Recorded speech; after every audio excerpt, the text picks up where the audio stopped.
Mis queridos amigos y hermanos de nuestra querida estaca Calle Valdivia, en esta oportunidad quiero compartir un pequeño mensaje en este día de reposo que pueda llegar al corazón de todas nuestras queridas familias de nuestra estaca Calle. Y quiero partir, en estos días el presidente Nelson compartió unos sentimientos con respecto a estos tiempos de pandemia. Y quiero unirme a esos sentimientos que él pudo, ¿no es cierto?, compartir eh, con todos los miembros de la iglesia, y en esta oportunidad quiero no estar ajeno a lo que él expresa. Sabemos que lo que nos dice nuestro amado profeta es el representante de Cristo en estos tiempos, y son como que las mismas palabras que si hubiera estado Jesucristo mismo hablándonos. Entonces, quiero que podamos pensar, reflexionar un poquito lo que él nos dice. Con respecto a la cita del presidente Nelson, quiero que podamos aprender lo siguiente. Él dice: al mismo tiempo, Wendy y yo hemos aprendido mucho, incluso entre nubes de dolor hemos encontrado algunas cosas positivas. Muchas familias han vuelto a consagrar sus hogares como santuario de fe. Muchos comprenden mejor lo importante que es la familia y que en verdad esta es ordenada por Dios con un destino eterno. Asimismo, hemos aprendido que el temor, el aislamiento y la pérdida puede mitigarse al dedicarnos al cuidado de otras personas. Incontables profesionales de la salud han arriesgado su propia vida al cuidado de los demás. Agricultores, farmacéuticos, camioneros, almaceneros y otras personas han arriesgado su propia salud para servir la necesidad urgente de los demás. En el primer párrafo quiero que podamos destacar algo importante que dice el presidente Nelson. Dice: muchas familias han vuelto a consagrar sus hogares como santuario de fe. Y quiero pensar en qué podemos hacer que nuestro hogar sea un santuario de fe. Entonces, mis queridos hermanos,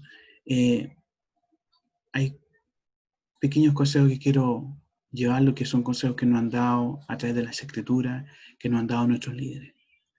¿Cómo hacer que nuestro hogar sea un santuario de fe? Primeramente, hay una cita que en la Proclamación para el Mundo dice: hay más posibilidad de que haya unidad en nuestro hogar es cuando se viven los principios del Evangelio en el hogar, como la fe, el amor, actividades, ¿no es cierto?, de familia. Va a permitir que en nuestros hogares sea un santuario de fe. Orando en familia va a hacer que su hogar sea un santuario de fe. Doblando las rodillas con nuestros hijos, hacer que ellos también hagan sus oraciones al estar en la mesa, almorzando, comiendo alimentos, ¿no es cierto? Ellos puedan tener ese hábito de orar.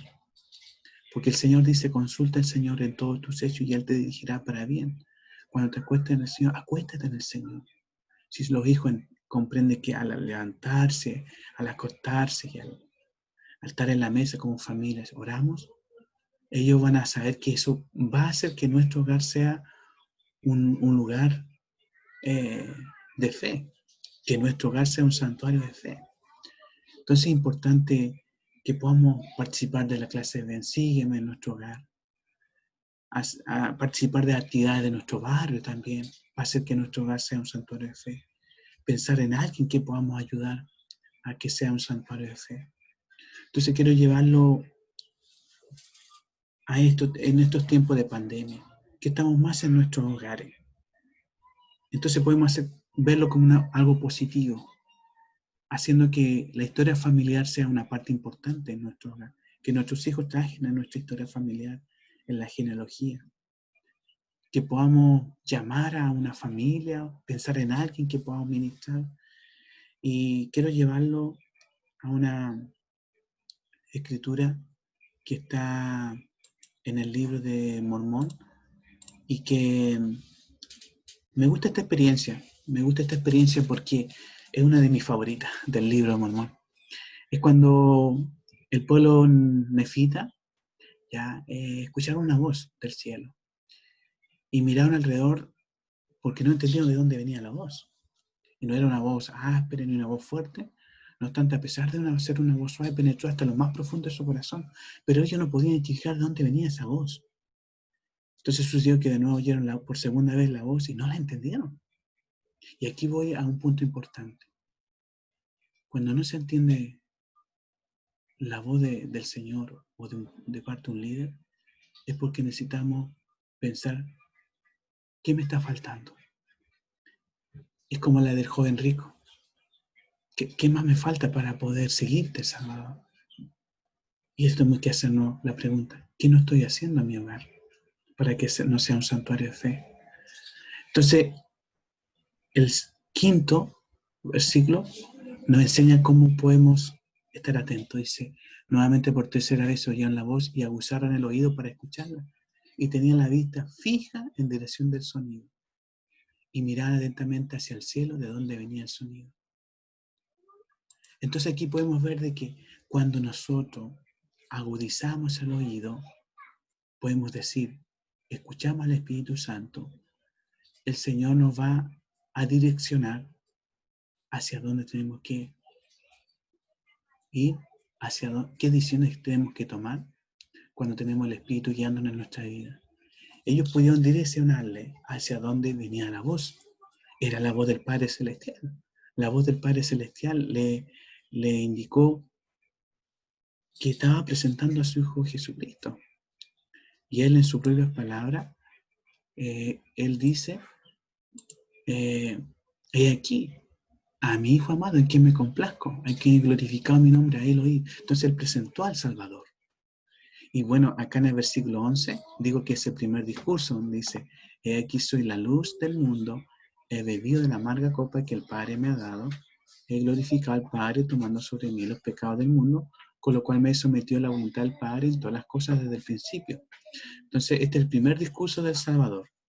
Y entonces, él se presenta ante la multitud y la gente puede darse cuenta que se estaba cumpliendo las palabras de los profetas que habían testificado.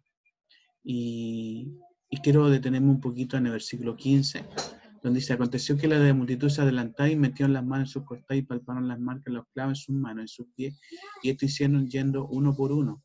Entonces ministraron uno a uno.